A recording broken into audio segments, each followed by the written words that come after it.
Brought to you by Agilus Diagnostics. Health test की बात आती है तो मैं भरोसा करता हूँ India's largest diagnostics company Agilus Diagnostics. खुद को टेस्ट करते रहो।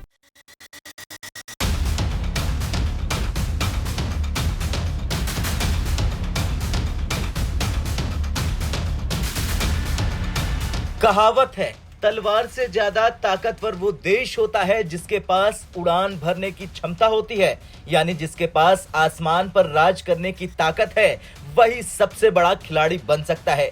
इसी कहावत को सच कर दिखाने के लिए आज हर महाशक्ति अपने बेहतरीन फाइटर जेट्स बनाने में लगी है और अब भारत भी इस दौड़ में किसी से पीछे नहीं है। भारत का महत्वाकांक्षी project advance medium combat aircraft यानी एमका, यानी कि भारत का स्वदेशी 5वीं पीढ़ी का फाइटर जेट आज पूरी दुनिया का ध्यान अपनी ओर खींच रहा, खासकर यूरोपीय देशों का, जिन्होंने भारत को एमका के इंजन के लिए कई आकर्षक ऑफर दिए हैं। आइए जानते हैं कि आखिर क्यों यूरोप के कई देश इस फाइटर जेट प्रोग्राम में भारत का साथ देना चाहते हैं। दरअसल आज के दौर में युद्ध जमीन पर नहीं बल्कि हवा में लड़े जा रहे हैं। जिसके पास अत्याधुनिक फाइटर जेट्स है वही देशों की सुरक्षा को सुनिश्चित करती है। भारत इस बात को समझता है और इसीलिए उसने अपने फाइटर जेट प्रोग्राम्स पर ध्यान केंद्रित किया है। तेजस मार्क 2 के प्रोडक्शन में तेजी लाने के बाद भारत अपने 5वीं पीढ़ी के फाइटर जेट एमका पर पूरा जोर दे दिया है। एमका का मतलब है एडवांस मीडियम कॉम्बैक्ट एयरक्राफ्ट, जो न केवल अपनी ताकत बल्कि अपनी उन्नत तकनीक से दुनिया के किसी भी अन्य फाइटर जेट के मुकाबले खड़ा हो सकता है।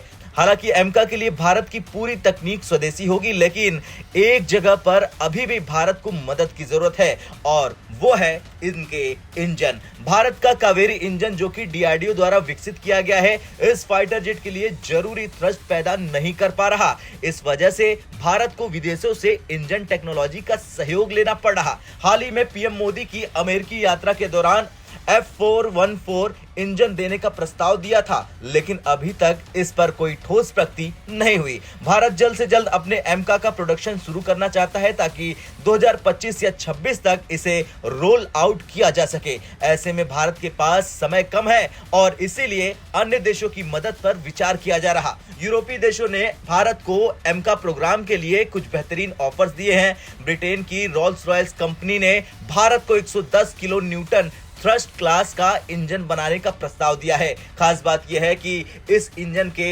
इंटेलेक्चुअल प्रॉपर्टी राइट्स यानी आईपीआर भी भारत के पास होंगे, यानी भारत का इंजन किसी अन्य देश की परमिशन के बिना नहीं इस्तेमाल किया जा सकेगा। इसके अलावा ब्रिटेन की सरकार ने इस टेक्नोलॉजी ट्रांसफर के लिए आवश्यक एक्सपोर्ट लाइसेंस भी दे दिया है। फ्रांस और अमेरिका भी भारत को इंजन देने में दिलचस्पी दिखा रहे हैं, लेकिन उनकी शर्तों में आईपीआर भारत के पास नहीं रहेगा। ऐसे में भारत के लिए रोल्स रॉयस का प्रस्ताव काफी आकर्षक बन जाता है। ब्रिटेन, जापान और इटली मिलकर 6ठी पीढ़ी के फाइटर जेट टेम्पेस्ट प्रोजेक्ट पर काम कर रहे हैं। उन्होंने भारत को इस प्रोजेक्ट में भागीदार बनाने का ऑफर भी दे दिया है। अगर भारत इस प्रोजेक्ट में शामिल होता है तो भारत को नई तकनीकों में बराबरी का हिस्सा मिलेगा। ये टेम्पेस्ट प्रोजेक्ट का इंजन भी 2025 तक पूरी तरह से तैयार हो जाएगा, जो कि भारत के लिए सोने पर सुहागा साबित हो सकता है। लेकिन समस्या ये है कि इस प्रोजेक्ट में भी आईपीआर यूरोपीय देशों के पास रहेगा, जिससे भारत को अपनी आत्मनिर्भरता का लक्ष्य हासिल करना मुश्किल हो सकता है।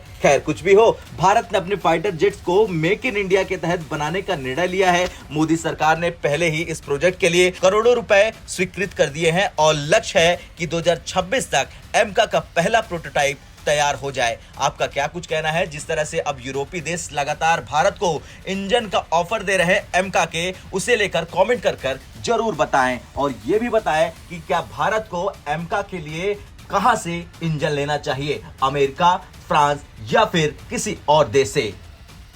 ब्यूरो रिपोर्ट, भारत तक।